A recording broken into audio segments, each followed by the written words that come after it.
खुलुमबाय बेनो फुंनि हामलायनाय बावनानै आं कमलाकान्त बसुमतारी बड'लेण्ड इंखं टेलिभिजननि स्टुडिअ आसामनि गिबि सारिनि रादाब बिलाइफोरनि गाहाय रादाबफोरखौ फरायथिनो थाखाय आं नुजाथिदों। गिबियावनो लाबाय सानसेयारि बड'लेण्ड इंखं। बेहाय दङ आसाम मिजोराम सिमनायारि जेंना सुस्रांनायनि थाखाय गासैबो दोलोनि थान्दै हान्जाया दिल्लीयाव थांगोन। बेनिफ्राय जाबाय मास्टार प्लेननि गेजेरजों फैगौ 3 बोसोराव क'क्राझार टाउनखौ स्मार्ट टाउन महर गायसनगोन प्रमद बर'आ बुंदों। बेनिफ्राय जाबाय मा क'क्राझाराव बड'लेण्ड जनजाति सुरक्षा मन्चनि मावफुं आफादगिरि दावराव देख्रेब नार्जारिनि हेंथायै एबसुनि फिनजाथाय। बेनिफ्राय मिजोराम पुलिसा गावनि हेंथायै केस फाइल खालामनायखौ NIA नियानो आरो गथायनो खावलायदों हिमन्त बिश्व शर्माया। हिमन्तनि हेंथायै केस थिसननायनि बागै जरामथांगाया मिथियामोन। बेनिफ्राय कंग्रेस राजखान्थि दोलोनि बारग' MLA सुशान्त बरग'हाया दिनै BJPआव जइन जाबाय। बेनिफ्राय पुलिसा फरायसाफोरनि सायाव लावथि सिबनायखौ दुलाराय बर' फरायसा आफादा सोंखारिदों। आरो मोनसे रादाब काश्मीरनि एनकाउन्टाराव 2 उदखारिनि जिउ खहा। जखलाबन्धानिफ्राय 6 फलानखौ एरेस्ट खालामदों। दिनैनि रादाबा इंखंनिफ्राय बेखिनियानोसै। बिनिफ्राय जों थांदिनि दाना अग्रदुत रादाब बिलाइयाव। बेहाय दङ जे मक ग्रेप्टार करिलेও जामिन निबिसारो हिमन्त बिश्व शर्माया बुंदों। जुदि पुलिसा बेखौ मिज' फरायसा आफादा केस होनाय लेखायै ग्रेप्टार खालामोब्लाबो बियो जामिन नागिरनाय नङा, जि जाय जागोन बे आरो। बेनिफ्राय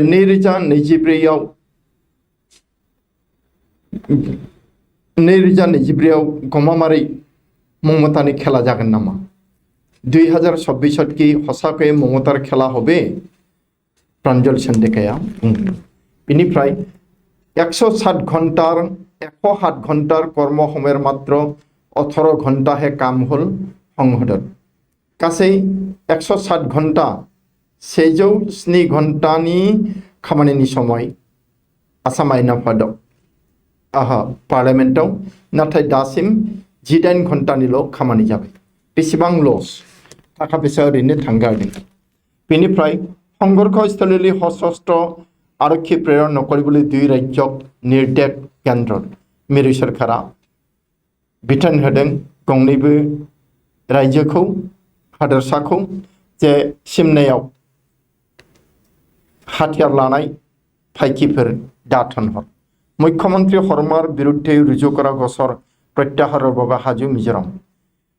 मुख्यमंत्री गिबि मन्त्री हिमन्त बिश्व शर्मानि बेरेखायै जा केस होदोंमोन बे केसखौ बोखांनानै लाफिननो थाखाय मिजोरामा थागथियारि। बेनिफ्राय गसरर CBI तदन्त নহয়, बे हिमन्तनि सायाव जि केस होदों बिनि बागै CBI नि मोनबो संदाननाय जानाय नङा। शान्ति स्थापনৰ বাবে केन्द्ৰৰ उद्योग मिरु सरकारा गोजोन थासारिनि थाखाय नाजागोन। बेनिफ्राय दुवरीर उपस्थितिते BJPलै सुशान्त बरग'हाया जाय थावरानिफ्राय थांनाय बिसायख'थियाव देरहादोंमोन बियो BJPनिफ्राय कंग्रेसनिफ्राय ओंखारनानै BJPआव हाबफैबाय। बेनिफ्राय जाबाय मा जे अलिम्पिकत दुटाके पदक जयी प्रथम भारतीय महिला खेलुवै सिन्धु PV सिन्धुआ जाबाय जे अलिम्पिकआव दासिम 2 बान्था देरहानाय आइजो। जे बिनि सिगां रावबो मोननै देरहायाखैमोन बिदि जाहैबाय आरो बेहाय ओरै रादाबा चीना प्रतिद्वंदी हरुवाई ब्रन्जर पदक दखल भारतर गर्व आख्यादे राष्ट्रपति प्रधानमंत्री प्रमुख विभिन्न जनर अभिनंदन ज्ञापन बिनिफ्राय जाबाय मा विश्वविद्यालय पुजारी अजथा বিলাসী गाड़ी क्रय करिছিল डॉक्टर भुजर बरुवाई अखम एग्रिकालचारेल इउनिभार्सिटीनि बाथ्रा बियो बिनि जि भाइस चेन्सेलर डॉक्टर भुजर बरुवा बियो इउनिभार्सिटीनि थाखाजों বিলাসী गाड़ी बायदोंमोन बिनिफ्राय नतुन पद संगठित हब महाजोत 4 आगस्ट चूड़ान्त सिद्धांत कंग्रेसर बेखौ भूपेन बराया बुंदों जे गोदानै महाजोतखौ दाफिननाय जागोन गोदान महराव सामान्य हराग दैनिक मृत्यु केराला देशर अर्धेक संक्रमणक लै उद्वेग एसे खमायदों आरो केरालायाव बांदों आरो बेखौ लानानै सिन्था खालामदों राज्य सरकार आरो मिरु सरकारा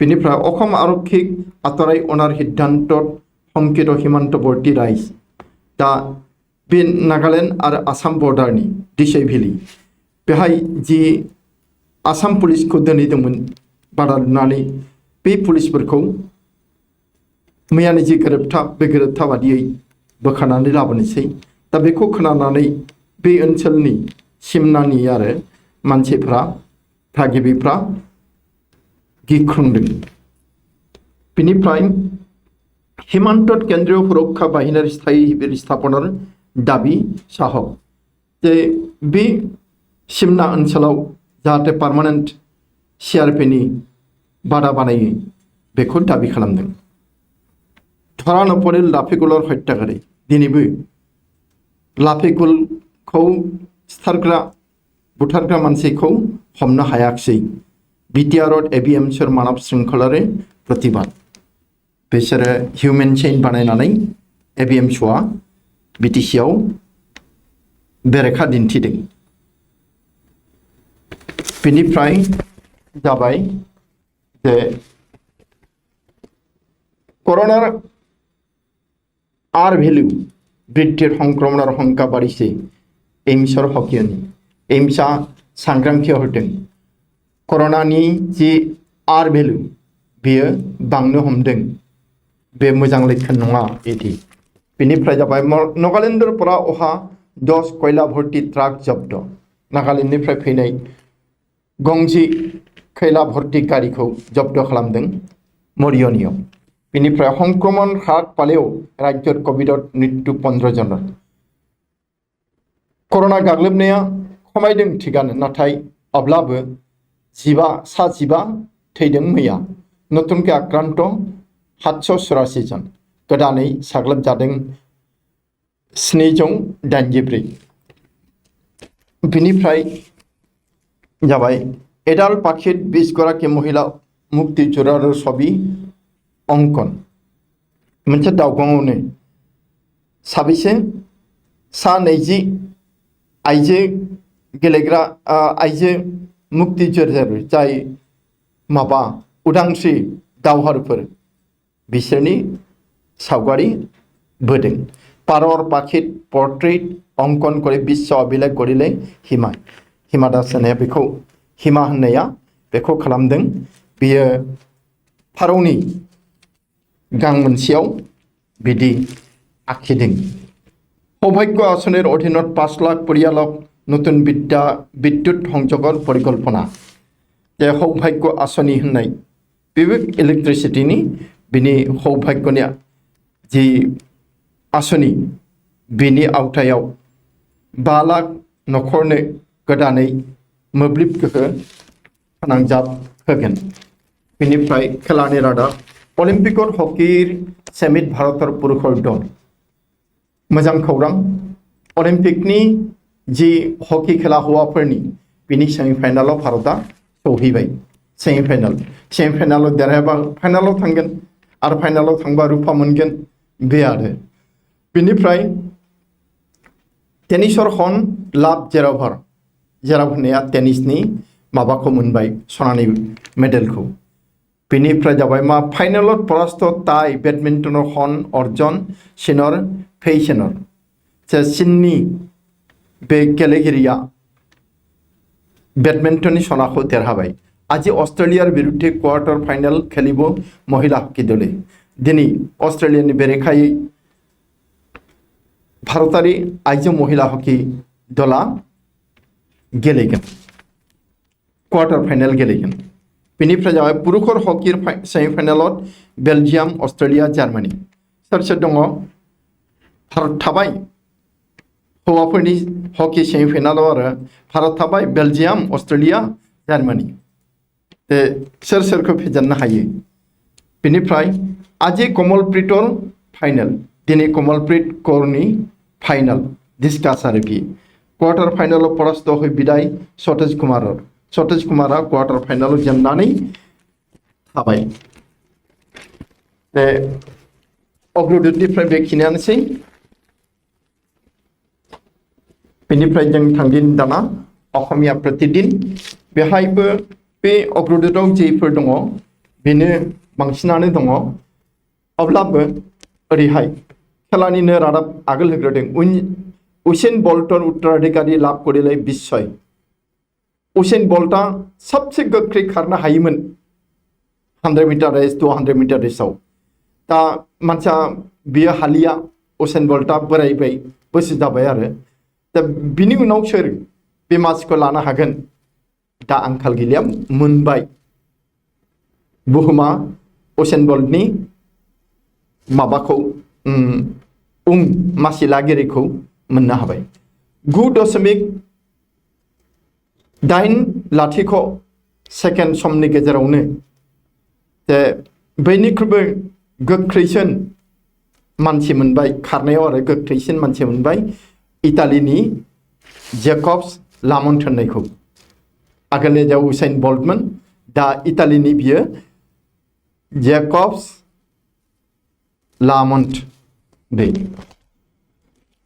टकिअ ब्रन्ज जिनि पिभि सिन्धुर अभिलेख ब्रन्ज देरहादों रुपा देरहायाखिसै दा बेखौनो जोंहा रंजासो गारदों आरो रंजानांगोनानो बेनिफ्राय लाइलापुरर घटनार पिছত अब्याहत भूमि दखल करीमगंजर मेटली सरात बांकार हरु हरु शिबिर निर्माण मिजर ते लाइलापुरनि जाथायनि उनावबो आरो जि सावरायनाय जालायबाय बेनिफ्राय मिरु सरकारा बिथोन हरदों अब्लाबो करीमगंजनि मेटलिसरायाव मिज'फ्रा आरो हा आवग्रिदों बांकार लुदों बे आरो फिसा फिसा मा बादा बानायदों ते मोजां थासारि नङा बेनिफ्राय विकल्प मूल्यायन उत्तीर्णर हार बृद्धिर लगे लगे अधिक सक्रिय दुष्ट चक्र विकल्प मूल्यायन उत्तीर्णर हार बृद्धिर लगे लगे अधिक सक्रिय दुष्ट चक्रफोरा दा माने मेट्रिक फेल जानायफोरखौबो आरो परीक्षा होयिफोरखौबो बोरैहाय पास खालामनो हागोन खालामहरनो हागोन बिनि खायदा कौशल खालामगासिनो दङ गिनांगौ बे फान्दाव गोग्लैयानो गाहाम 614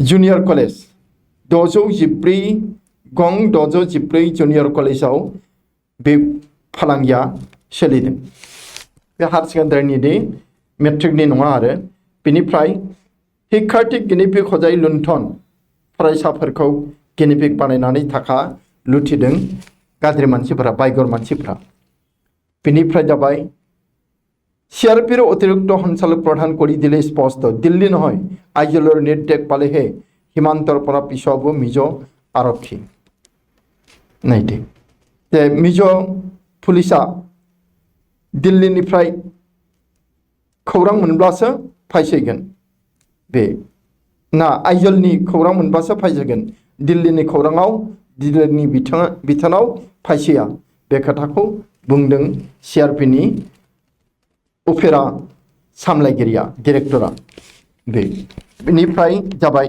शीघ्रे ओलाबो एपिडिसिएलर 16 पदर बासनि परीक्षार फलाफल एपिडिसिएलआव साख्रि ओंखारनाय बिनि थाखाय माबा जाबाय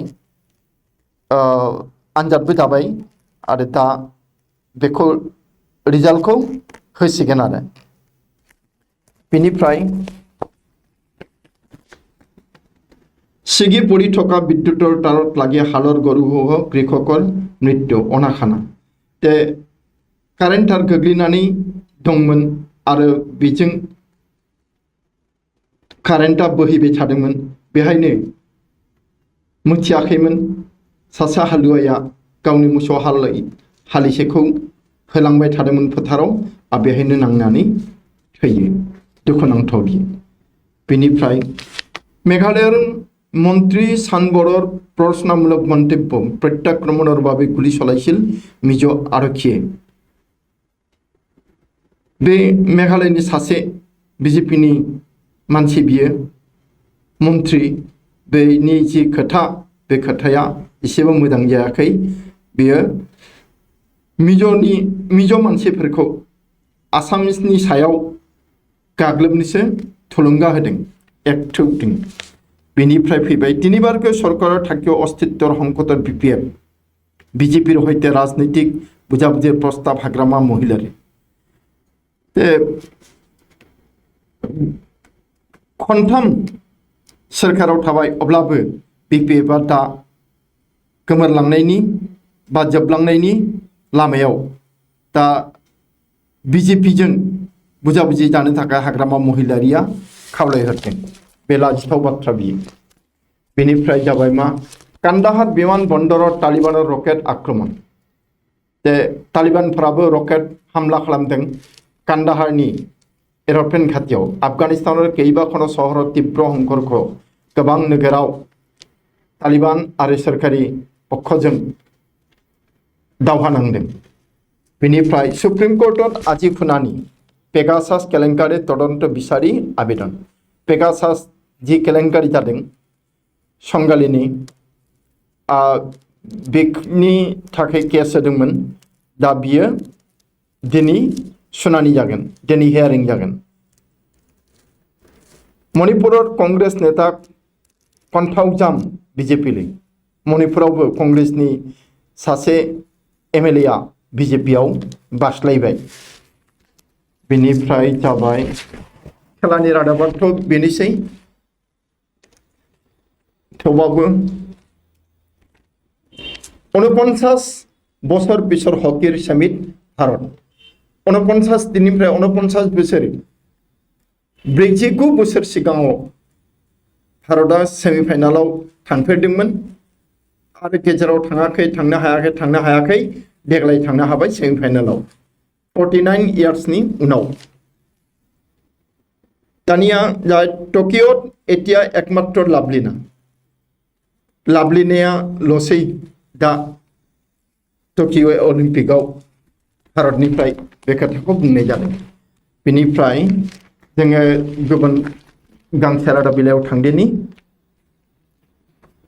बे जाबाय आमार असम बेहाय दङ जुद्ध हेक हिमा बिबाद पालिगै कर्ट काछारी दावहाया जोब्बाय नामा दा सिमना बिबादखौ लानानै सिमनानि थाखाय नांलाय खमलायखौ लानानै कर्ट काछारी सौहैबाय केसा बेनिफ्राय कर'नार तृतीय ढौ আহিছে অসম সহ 10 राज्य सतर्क बार्ता कर'नानि थामथि दोहौआ सौफैबाय मिरु सोरखारा एमसा सांग्रांथि हरदों आसामखौ लाफानानै गं 10 राज्योफोरखौ बेनिफ्राय जुरियात आरक्षिक दलबद्ध आक्रमण जुरिया होननाय जायगायाव पुलिसखौ राज्योफ्रा दोलो नांनानै गाग्लोबदों रादाबखौ जोङो दा मिथियाखै गासैबो फरायबा बेखौ मानि थाखाय जादों बेखौ मिथिगोन आरो बेनिफ्राय जाबाय मा आंगुरलता सभानेत्री पदनि शिवामणिक बिजेपिर हेउस संकेत आंगुरलतानो आफादगिरिनि मासि होदों आरो शिवामणिखौ बिजेपियाव हांख्रायदों बे विधायक शिवामणिया विधायक एमएलए प्राक्तन विधायक आंगुरलता बेनिफ्राय सुशान्तक दललै आनी उजनी कांग्रेस शून्य घोषणा बिजेपिर सुशान्तआ थावरानि एमएलए मोन बियो एमएलएशिपखौ गारनानै दा माने कांग्रेसखौ नागारनानै बिजेपियाव हाबबाय दा बिनिफ्राय दा जे आपार आसाम बे आपार आसामाव कंग्रेसा लाथिख' जानायनि लामायावसै गैलानो होनजायो बे आरो बेनिफ्राय বিপজ্জনক ভাবে চিকিৎসা আবর্জনা পেলোয়া হয়েছে সেই চন্দ্রপুরটি बै चन्द्रपुर जायगायाव गुवाहाटीनि सानजाहा बेहाय बै जे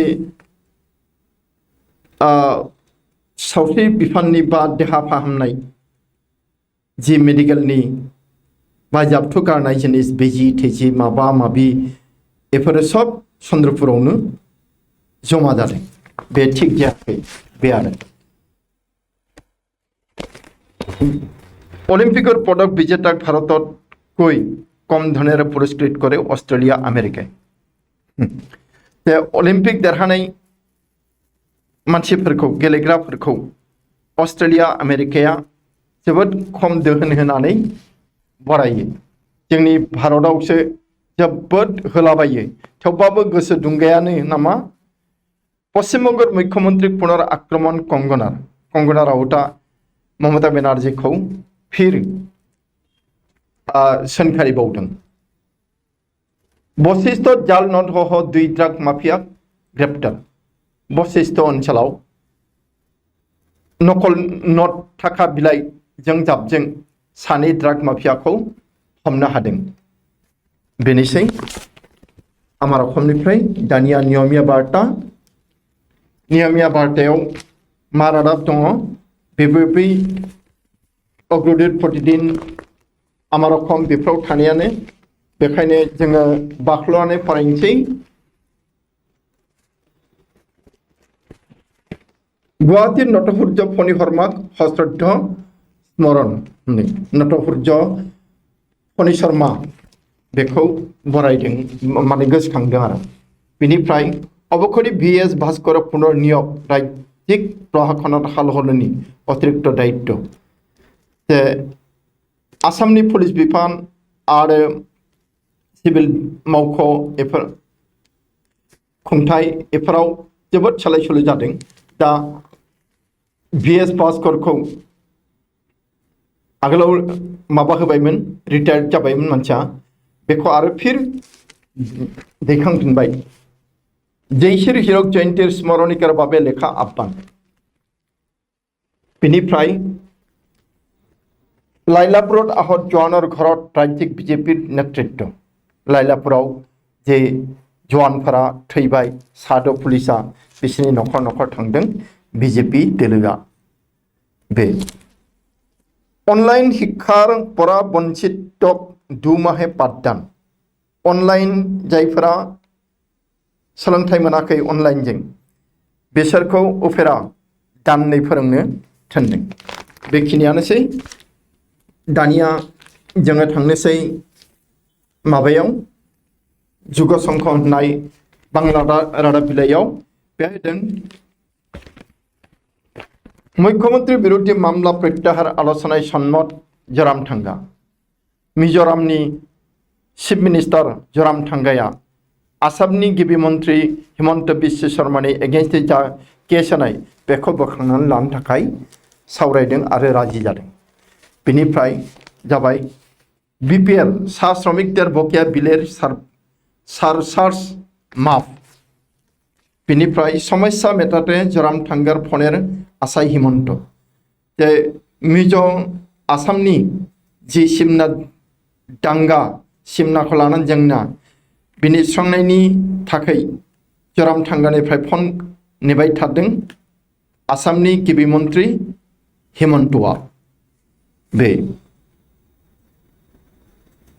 सरकार निर्देश अपेक्षा राजस्व फाकी दिए पाथर पासार हारां महले सरकारा बाधा होदों नाथाय जि टेक्स नांगौ बे टेक्सखौ थगायनानै हारां महलाव अन्थाइ जावनानै दस्रायाव हरगासिनो दङ बेनिफ्राय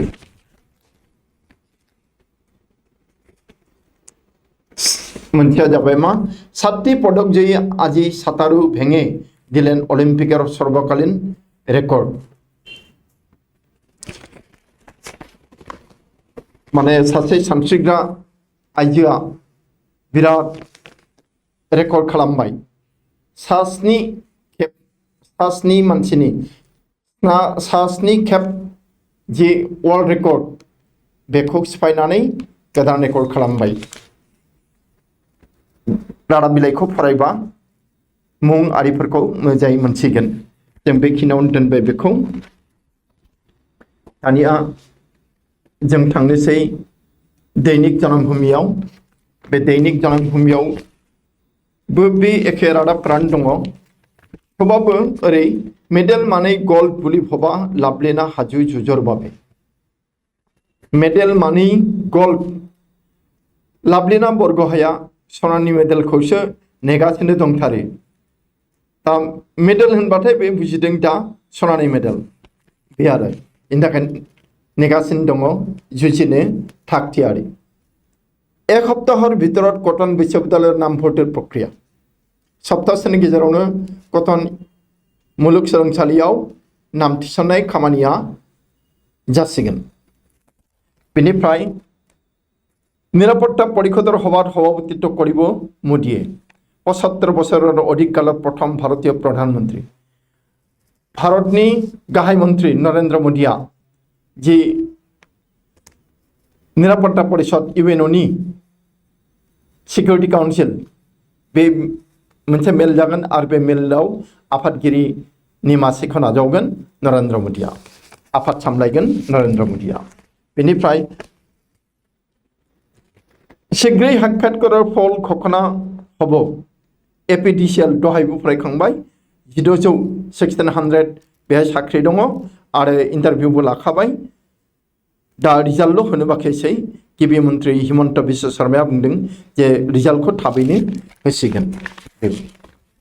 बेनिफ्राय साहर केसापातर निर्दिष्ट दाम निर्धारण उद्योग मुख्यमन्त्री आसामनि गिबि मन्त्रि हिमन्तआ साहा बिलाइनि जि गोथां साहा बिलाइ बिनि दामखौ थि खालामनो थाखाय आगान सुरदों। बेनिफ्राय जाबाय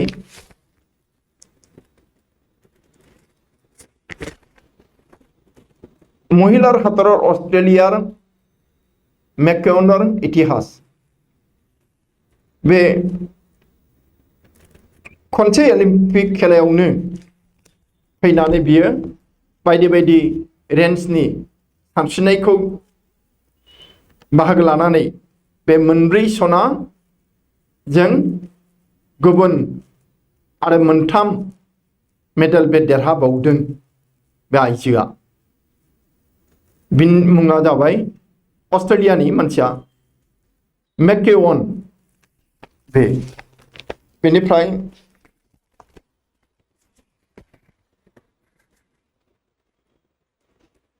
दलगपियाते जय करिले हन। दलगपिया होननाया सनानि मेडेल देरहादों। बेनिफ्राय अलिम्पिकआव कर'ना नियम उल्लंघन। अलिम्पिकआवबो कर'नानि थाखाय जोबोद गोख्रों एसअपि दङ, प्रट'कल दङ। बेखौ मानियाखै जे गासै सा 6खौ बाहेर खालामहरबाय प्रट'कल मानियैनि थाखाय। अलिम्पिक ट्रिपल जाम्पआव मोनथाम जे बारल'नानै बारो बेहा ट्रिपल जाम्प होनो। रजार्सर विश्व अभिलेख रजार्सआ बेहाय मुलुगनि जि लिरमिन बेखौ गोदानै सोरजिबाय। बेखिनियानोसै। बेनिफ्राय दाना जों थांदिनि आसाम ट्रिबिउनाव। आसाम ट्रिबिउनाव दङ centre to use satellite imaging to mark borders of any states. मिरु सोरखारा सेटेलाइट बाहायनो नागिरदों जे जि सिमना जेंना बेहाय नांलाय खमलाय जालायबाय थायो, सिखाव खावलायनाय जायो, बेखौ नोजोर लाखिनो थाखाय सेटेलाइट बाहायसिगोन। मोजां रादाब, बेखौ मावफुंथारनांगौ। बेनिफ्राय गान battle between police forces of 2 states happened only in NE. रायजोनि गेजेराव जि सिलाय गावलायनाय बे नर्थ इस्टआवल'सो जायो बेखौ बुंदों आरो नंगौबो आरो लाजिथावबो। दा दाया सोरनि? रायजोनि ना मिरु सोरखारनि? बेनिफ्राय 562 malnutrition deaths in state in 2020 2020 आव मालनिउट्रिसननि थाखाय प्रटीन भिटामिन आरि मोनैनि थाखाय गोबां गथ' थैदों 562 figure jump over 450% compared to 2019 आव 450 ल'मोन आरो बे दा जाबाय 562 बेसेबां दुखुनांथाव मा खालामदों सोरखारा? बेनिफ्राय India beat Great Britain 3-1 बे अलिम्पिक हौवाफोरनि अलिम्पिक हकियाव सेमिफाइनाल खेलायाव माबाया इन्डियाया ब्रिटेनखौ 3-1 फेजेनदों 3-1 गलाव आरो बेखिनियानोसै। बेनिफ्राय जोबथा रादाब बिलाइ बे जाबाय दैनिक अखम। बेहायबो बे अग्रदूत प्रतिदिनफोरनि रादाबानो दङ। बेहाय सिन्धुर पराक्रमेरे भारतले आरु एटा पदक सिन्धुआ लाबोबाय मेडेल बेनो आरो बेनिख्रुइ बारा गोग्गाथाव रादाब गैया। बेनिफ्राय जरामथांगा टुइटत बरफ गलार इंगित जरामथांगानि जे टुइट बे टुइट मोनसे हरदों बेहाय बरफ गलिनायनि इसारा मोनदों अर्थात बिसोरनि जि रागा जोंनाय बा आसामनि हा आवग्रिनाय सेनानै लानाय बेयो एसे सुग्लायसिगोन। बेनिफ्राय दा मा नामभर्तिकलै चिन्तित हैखिक महल एसेबां पास जादों मेट्रिकआवबो आरो हायार सेकेन्डारियावबो दा फसंथानसो गैया सिट गैया अबाव एडमिसन मोनगोन मा खालामो सोरखारा?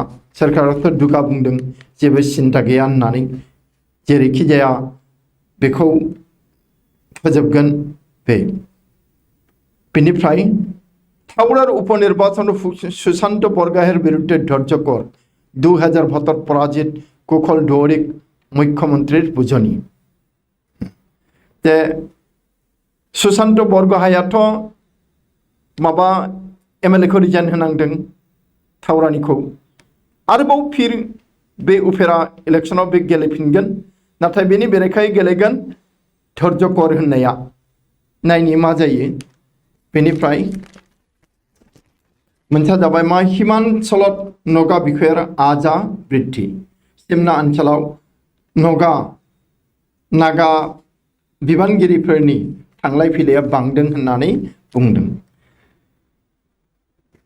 बेनिफ्राय जाबाय